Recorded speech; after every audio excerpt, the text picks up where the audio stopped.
क्या दुनिया एक बार फिर परमाणु हथियारों की उस खतरनाक दौड़ की ओर बढ़ रही है जिसे दशकों पहले रोकने की कोशिश की गई थी? अमेरिका और रूस के बीच परमाणु हथियारों को सीमित करने वाली आखिरी कड़ी न्यू स्टार्ट संधि इस महीने की 5 फरवरी को समाप्त हो गई है।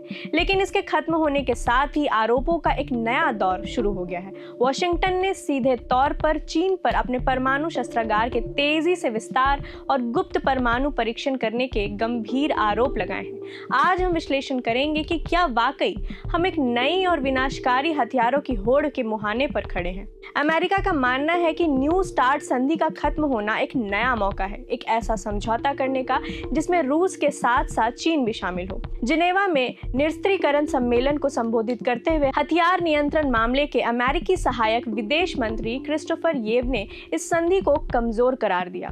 न्यू स्टार्ट संधि ने चाइना के गोपनीय परमाणु विस्तार को नजरअंदाज किया। चीन बिना किसी पारदर्शिता के अपने हथियारों की संख्या बढ़ा रहा है। अनुमान है कि चाइना 2030 तक 1000 से अधिक परमाणु वॉरहेड्स के लिए फिसल मटेरियल जुटा रहा है। अमेरिकी अधिकारियों को डर है कि अगले 4 से 5 वर्षों में चीन परमाणु ताकतों के मामले में बराबरी की स्थिति में आ सकता है। बात सिर्फ विस्तार तक सीमित नहीं है। अमेरिका ने चीन पर गुप्त रूप से परमाणु परीक्षण करने का भी आरोप लगाया है। क्रिस्टोफर येव ने कजाकिस्तान से मिले आंकड़ों का हवाला देते हुए एक विशेष घटना का जिक्र किया।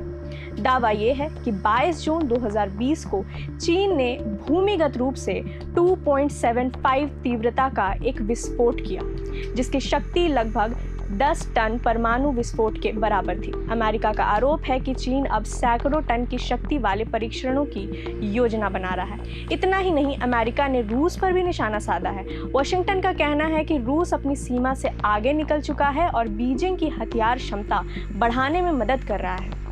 चीन का पलटवार। हालांकि चीन ने इन सभी आरोपों को सिरे से खारिज किया है। निरस्त्रीकरण सम्मेलन में चीनी राजदूत शेन जियोन ने कहा कि अमेरिका उनकी नीति को जानबूझकर गलत तरीके से पेश कर रहा है। चीन का पक्ष।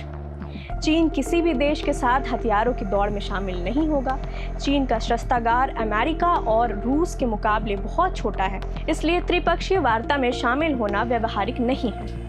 चीन का कहना है कि अमेरिका इन झूठे दावों का इस्तेमाल खुद परमाणु परीक्षण फिर से शुरू करने के बहाने के रूप में कर रहा है। यहाँ गौर करने वाली बात यह भी है कि centre for strategic and international studies CSIS ने अपनी रिपोर्ट में कहा कि उन्हें सैटेलाइट तस्वीरों में चीन के परीक्षण स्थल लोपनूर पर कोई असमान गतिविधि या विस्फोट के निर्णायक सबूत नहीं मिले हैं। तो क्या बातचीत के दरवाजे पूरी तरीके से बंद हो चुके हैं? नहीं। एक वरिष्ठ अमेरिकी अधिकारी के अनुसार संधि खत्म होने के तुरंत बाद वॉशिंगटन में चीनी प्रतिनिधि मंडल के साथ एक शुरुआती बैठक हुई है और अगली बैठक जिनेवा में प्रस्तावित है। लेकिन खतरा अभी टला नहीं है। पूर्व राष्ट्रपति डोनाल्ड ट्रंप ने संकेत दिए हैं कि यदि रूस और चीन गुप्त परीक्षण जारी रखते हैं तो अमेरिका भी बराबरी के आधार पर परमाणु परीक्षण बहाल कर सकता है। दशकों बाद आज दुनिया बिना किसी परमाणु नियंत्रण संधि के खड़ी है। क्या कूटनीति इस नई रेस को रोक पाएगी? या आने वाला वक्त बताएगा। प्रभातखबर.com, विश्वास वही, रफ्तार नहीं।